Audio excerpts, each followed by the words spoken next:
सेवा पूजा बिल्कुल ध्यान से करना, कोई कमी ना होने पाए। बोले ठीक है पिताश्री आप जाइए।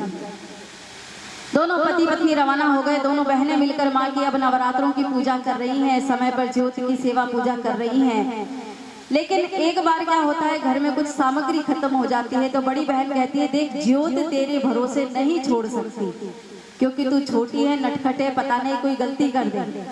तो एक काम कर, मैं तुझे लिस्ट बनाकर देती हूँ, सूची बनाकर देती हूँ, बाजार जाकर ये सामान लेकर आ जाना।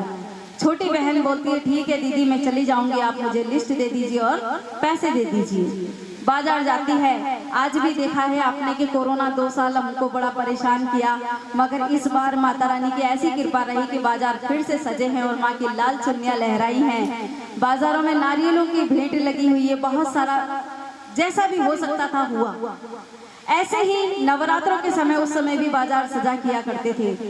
रुक्मणी जब बाजार में गई तो बाजार की चमक दमक देखकर बिल्कुल खोस ही गई और लिस्ट देखती सामान लेती, लिस्ट देखती सामान लेती। करते करते उसे भूख लगाते हैं भक्तों। देखते हैं कि सामने ही चौराहे पर कुछ पकौड़े बनाए जा रहे हैं, उनकी खुशबू से उसे भूख तेज हो जाती है और वो जाकर उन पकौड़ों को लेती और खा लेती है। कुछ पकौड़े अपनी बहन के लिए भी बांध लेती है।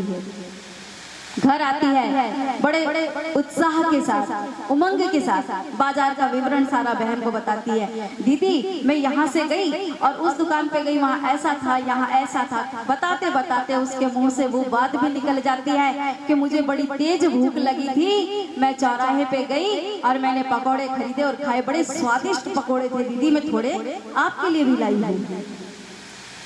तारा सुनती है तो बड़ी अरे वाह मेरी बहन मेरे लिए भी पकोड़े लाई है। जैसे ही वो खोल के देखते हैं तो भक्तों वो मांस के पकोड़े होते हैं और उस पकोड़ों को देखकर तारा रानी का क्रोध 7वें आसमान पर चला जाता है और वो अपनी बहन को दुत्कारते हुए कहती है कि अरे रुक्मण